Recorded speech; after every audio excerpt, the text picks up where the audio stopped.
Selamat pagi, selamat siang, selamat sore. Perkenalkan, nama saya Niputu Suryamandani dari kelas 247, nomor presensi 25. Saat ini saya akan menjelaskan tutorial pembuatan daftar isi otomatis yang dimulai dari merapikan dokumen yang masih belum rapi gitu. Langsung saja, saya akan share screen terlebih dahulu. Ini materinya. Ini dia dokumen yang akan saya gunakan. Ini ketika teman-teman melihatnya memang masih berantakan seperti itu. Nah, ini belum saya rapikan. Lalu langsung saja cara-cara secara umum dalam pembuatan daftar isi otomatis itu adalah dengan menerapkan styles pada bab dan subbabnya. Namun ketika teman-teman ingin menambahkan di bawah subbab itu ada yang ingin teman-teman tampilkan juga di daftar isi, maka teman-teman bisa menambahkan sub-subbab. Nah, caranya bagaimana? Langsung saja yang pertama ini, pada bagian judul, pada bagian cover, ini akan saya drag terlebih dahulu. Sorry. Ini semuanya akan saya center. Nah, ini akan saya lakukan break next page, karena dia berbeda gitu halamannya ya. Jika sudah, oh ya, karena ini masih Calibri, saya ingin menggunakan fontnya adalah Arial dengan ukurannya normalnya 11. Namun karena ini di bagian judul, maka akan saya bold semuanya.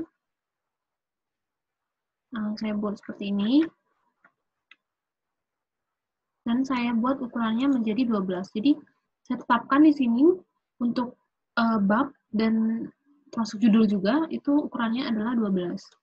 Nah, bagaimana caranya penetapan stylesnya? Yang pertama, kita akan memilih style dari sini, yaitu kita klik heading 1 di sini. Nah, apakah seperti ini yang kita inginkan? Tentu saja tidak. Gimana caranya? Kita akan klik modify. Lalu kita klik di sini formattingnya adalah Arial, ukuran 12, bold, dan juga warna hitam. Tidak lupa dia di bagian center. Jika sudah, ini bisa kita ubah namanya heading 1 bab. Nah, sudah kelihatan di sini ya. Kita akan langsung klik saja di sini. Nah, ini sudah muncul dia babnya di sini. Nanti akan langsung muncul otomatis di penomoran daftar isi. Begitu juga dengan kata pengantar. Ini akan saya sesuaikan di bagian sana. Daftar isi, kalau daftar isi juga di bagian halaman selanjutnya, maka ini akan saya klik next page. Next page. Dan daftar isi juga kita terapkan heading 1, bab. Terlebih dahulu akan saya pindahkan next page. Ini juga akan saya terapkan babnya saja. Nah, karena ini masih ada dua segitiga seperti ini, agar nanti di daftar isinya, dia tidak muncul dua atas bawah, yang akan kita lakukan adalah Shift Enter. Nah, ini sudah kelihatan hanya satu saja segitiganya. Ini yang namanya subbab. Subbab kita gunakan heading 2. Heading 2 seperti ini kah? Tidak. Kita akan modify terlebih dahulu. Ini akan kita terapkan 11. Dan juga bold. Tidak kita terapkan center ya, karena dia memang di sebelah kiri. Kita bisa ubah namanya menjadi subbab. Nah. Oke, nah sudah berganti ya. Lalu kita klik saja, sudah muncul nih subbabnya. Begitu juga dengan yang di bagian B, yang di bagian subbab, atau heading 2, ini juga subbab. C-nya jangan dilupa. Oh, sorry. Ikut dia di bagian 5-nya. Nah, ini juga kita terapkan break next page. Bab 2 juga kita akan ubah ke... Oh, sorry, itunya ikut dia ternyata. Nah, ini kita lupa tadi nih. Mengisikan shift enter. Nah, ini sudah ya. Ini akan kita isikan subbab. Yang B juga begitu, subbab. Nanti ini disesuaikan lagi ya teman-teman ya, di bagian tab. Ini di tab karena ya aturan berbahasa Indonesia setiap dimulai dengan memulai paragraf baru kita harus agak menjorok ke dalam. Nah, sudah seperti itu.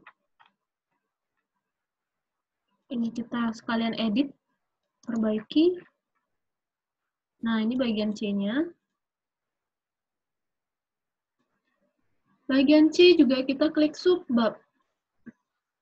Ini juga sama. Ini tidak ya, karena ini adalah sambungan dari sini. Ini kita klik. Nah, ini yang akan kita klik subbabnya.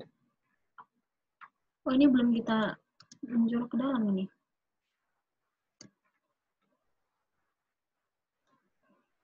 Yang ini kita klik subbab. Ini jangan lupa next page. Nah, sudah seperti itu. Lalu kita klik saja di sini. Nah, sudah oh, sorry.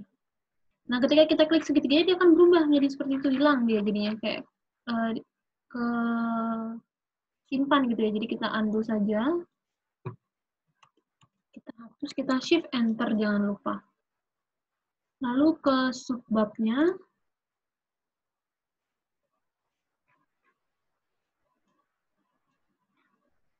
Daftar pustaka juga sama. Kita break next page. Lalu kita sudah semua. Nah, sudah semua. Lalu yang langkah selanjutnya adalah kita menetapkan page number di sini di setiap halamannya. Kita insert page number. Kita akan insert. Nah, ini nanti bisa disesuaikan caranya. Ada yang page numbernya top page, di bottom of page, bisa juga di kanan, kiri, atas, bawah, tengah. Nah, di sini saya akan menggunakan yang bottom page saja di bagian tengah ini. Nah, ini sampai 13 sesuai dengan halamannya, namun yang perlu kita ketahui di sini adalah cover, kata pengantar, dan juga daftar isi, ketika nanti ada daftar gambar, daftar tabel juga, itu tidak dimulai dari angka 1, begitu ya. Jadi yang dimulai dari angka 1 hanyalah dari bab 1.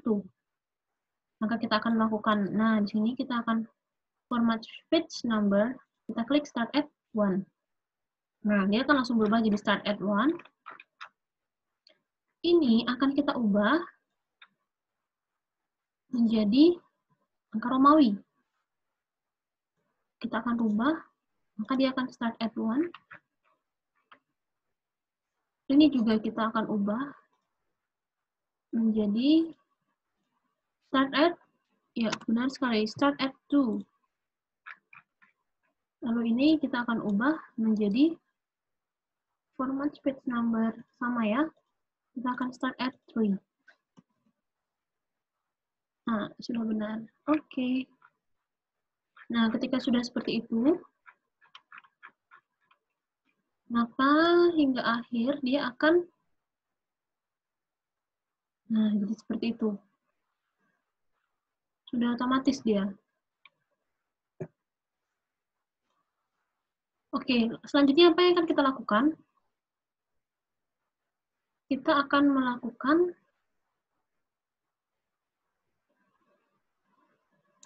di daftar isi ini. Kita klik dulu di bagian tengah itu. Kita klik align center. Lalu kita ke bagian references, table of content. Nah, di sini ada jenis-jenis table of content yang akan kita gunakan. Namun, saya akan memilih custom table of contents dari style yang telah kita buat. Nah, ini. Jadi, ada heading 1, heading 2, heading 3. Nah, ini akan kita oke. Nah, dia akan muncul langsung otomatis seperti ini. Nah, ketika kita tidak ingin mencantumkan judul, kita hapus saja. Di sini bisa kita hapus ya. Oh, sorry.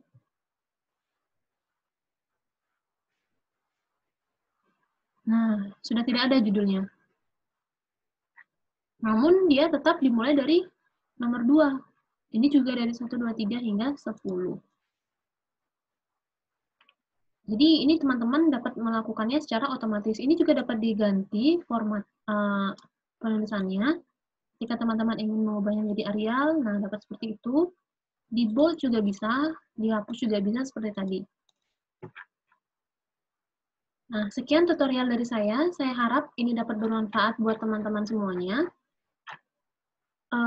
Saya mohon maaf ketika ada kesalahan kata yang saya perbuat, baik sengaja maupun tidak sengaja.